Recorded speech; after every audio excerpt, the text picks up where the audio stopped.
అలాగే సచివాలయ వ్యవస్థ గురించి ఒప్పుకున్నారు, వాలంటీర్ వ్యవస్థ గురించి మాట్లాడుతున్నారు.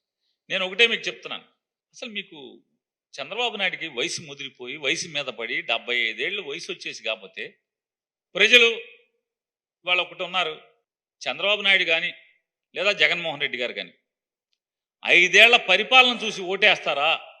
5 ఏళ్ల పరిపాలన చూసి ఓటేస్తారా? లేదా చివరి 2 నెలలు డబ్బులు ఎవడిచ్చాడని చూసేస్తారా? చివరి 2 నెలలు పెన్షన్ ఎవరిచ్చారా అని చూసి ఓటేస్తారా?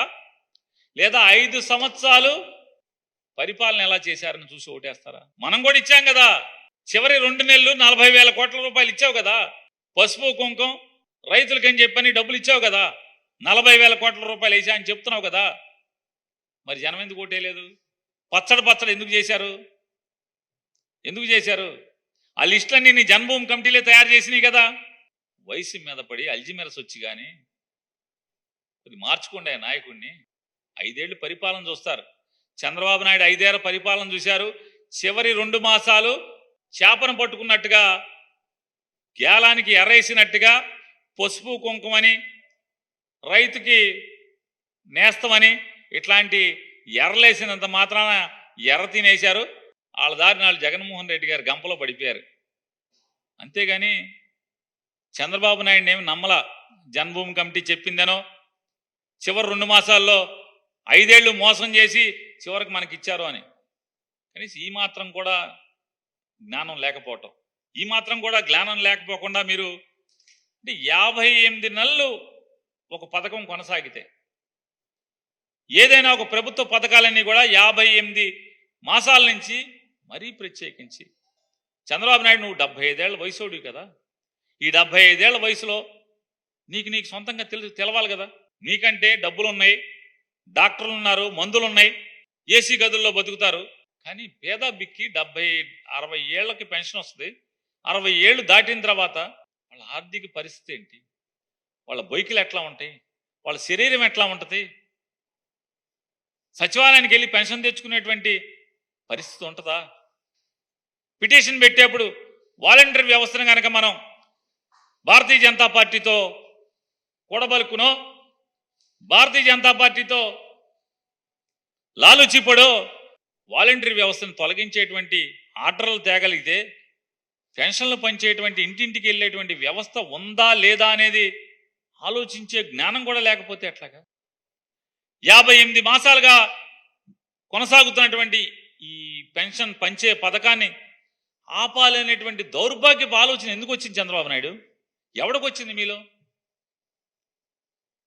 ఎందుకు అసలు ఈ పాపం? వాళ్ళు చూడండి, పడిగాపులు పడుతున్నారు, రోడ్ల మీద దేకుతున్నారు, సచివాలయం దగ్గర పొద్దున్నుంచి కూర్చుని ఉన్నారు. ఉసురు తగలదా అంటున్నాను. వాలంటీర్లు ఇంటికి వెళ్ళి పెన్షన్ ఇచ్చేస్తే ఓటేసేస్తారా? ఎందుకు ఓటేస్తారు? అసలు ఇన్నేళ్ళు ఆయన చెప్తావు కదా, నీ 75 ఏళ్ల వయసులో 50 ఏళ్ళ ఇండస్ట్రీ అని చెప్తావు, 14 ఏళ్ళ ముఖ్యమంత్రిని అంటావు. ఏ ఒక్క రోజన్నా ముసలామ్మతకి ఇంటికి తీసుకెళ్లి పెన్షన్ ఇద్దామనేటువంటి ఆలోచన వచ్చిందా అని అడుగుతున్నాను. ఏ రోజన్నా? ఇవాళ ఇన్ని మాటలు, ఇంత ముసలి కన్నీరు కారుస్తున్నారు మీరు అంటే రేపు తిరగబడి జనం తంతారేమో అని చెప్పాను. 2014లో మీరు ముఖ్యమంత్రిగా ప్రమాణ స్వీకారం చేసి ఈ రాష్ట్రంలో అప్పుడు వరకు కాంగ్రెస్ పార్టీ ద్వారా లేదా రాజశేఖర రెడ్డి గారి ద్వారా వచ్చినటువంటి పెన్షన్ని 15 లక్షల పెన్షన్ తొలగించారు మీరు.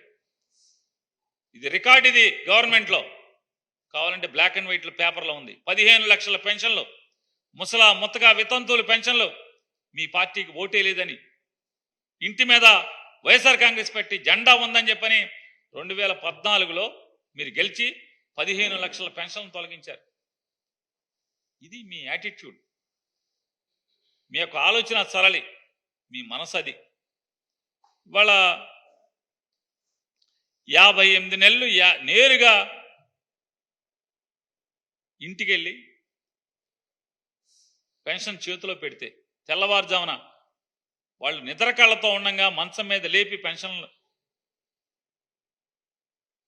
చేతిలో డబ్బులు పెట్టేటువంటి ప్రభుత్వాన్ని వాళ్ళు చూశారు. ఇవాళ నేను నిమ్మగడ్డ రమేష్, నువ్వు, భారతీయ జనతా పార్టీ కలిసి కుట్రలు చేసి 2 మాసాలు పెన్షన్లు ఇవ్వకుండా ఆపితే జగన్ మీద ప్రేమ పోద్దా వీళ్ళకి?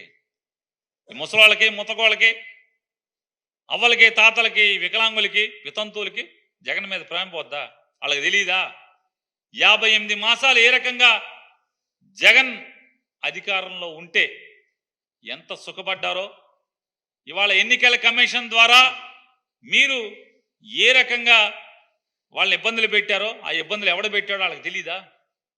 ఈ 2 నెలలు మీరు ఆపితే జగన్ మీద ద్వేషం వస్తుందా? అసలు ఈ పథకాలు, ఈ పెన్షన్ అనేది జగన్మోహన్ రెడ్డి గారి ప్రభుత్వం వల్ల వస్తుందనేది 3000 రూపాయల పెన్షన్ అసలు తెలియనుండి ఎవడు ఈ రాష్ట్రంలో? నీ ఇష్టం వచ్చినోడు చెప్పు, వీడికి తెలియదని. ఇవాళ వాలంటరీ వ్యవస్థని తప్పుపట్టినటువంటి మీరు వాలంటరీ వ్యవస్థ మీద ఎన్ని విషపు మాటలు మాట్లాడారు.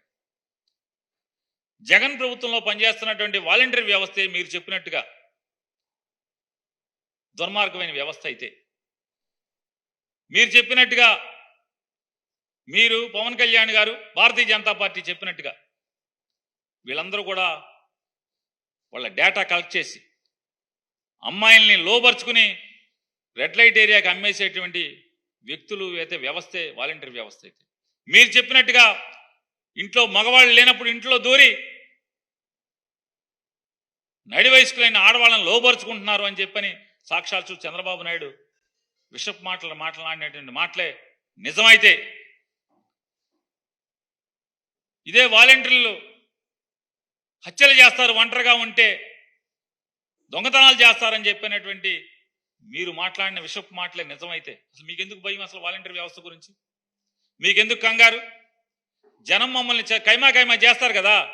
నిజంగా కనుక వాలంటీర్లే కనుక సేవ చేయకుండా అమ్మాయిల్ని రెడ్ లైట్ల ఏరియాకి అమ్మేవాళ్ళు అయితే కనుక, నిజంగా వాలంటీర్లు ఇంట్లో మగవాళ్ళు లేని సమయంలో ఇళ్లలో దూరి ఆడవాళ్ళని లోపరుచుకునే వాళ్ళు అయితే కానీ మీరు చెప్పినట్టు, లేదా హత్యలు చేసేవాళ్ళు అయితే వాలంటీర్లు మీరు చెప్పినట్టుగా ఇళ్లలో దొంగతనాలు చేసేవాళ్ళు అయితే మీకెందుకు భయం? అసలు వదిలేయచ్చు కదా. వాలంటీర్లే జగన్మోహన్ రెడ్డిని ముంచేస్తారని వదిలేయచ్చు కదా. వాలంటీర్ వ్యవస్థ ద్వారా నరకం అనుభవించినటువంటి, మీరు చెప్పిన మాటల ద్వారా నరకం అనుభవించినటువంటి ప్రజలే మమ్మల్ని కైమా కొడతారు కదా. మీకెందుకు బాధ? మరి వాలంటీర్ వ్యవస్థను ఎందుకు ఆపాలని చూస్తున్నారు? ఈ 2 మాసాలు, 60 మాసాల్లో 58 మాసాలు అద్భుతంగా పనితీరు కనబరిచిందనే కదా మీ కంగారు. అంటే నిన్నటిదాకా మీరు చెప్పినటువంటి ప్రతి మాట విషపు మాటలు అనేది మీ నోటితో మీరే చెప్తున్నారు. ఇదే చెప్తున్నారు, పైన దేవుడు ఉన్నాడు, దేవుడు ఉన్నాడు కాబట్టే జగన్మోహన్ రెడ్డి గారు దేవుడిని నమ్ముకున్నాడంటే మీరు హేళన చేశారు. దేవుడున్నాడు, ప్రజలున్నారు నాకంటే, దేవుడున్నాడు జగన్మోహన్ రెడ్డి గారు నాకు అని చెప్పేదంటే ఇదే తార్కాణం. మీ నోటితోనే ఏదైతే మీరు విషపు మాటలు మాట్లాడారో వాలంటీర్ల వ్యవస్థ గురించి, వాలంటీర్ల గురించి మీ నోటితోనే ఇవాళ అద్భుతంగా వాళ్ళు పనిచేశారు. వాళ్ళు గనక ప్రజలకు దగ్గరగా ఉంటే కనుక వాళ్ళని ఈ 2 మాసాలు 59వ నెల 60వ నెల కట్టడి చేయకపోతే మేము సంకనాకి పోతామని చెప్పని మీ నోటితో మీరు చెప్పటం ఇదే కదా దేవుడు చెప్పినటువంటి ఆనతి. నిజాయితీగా నిజం చెప్పించాడు కదా దేవుడు మీతో.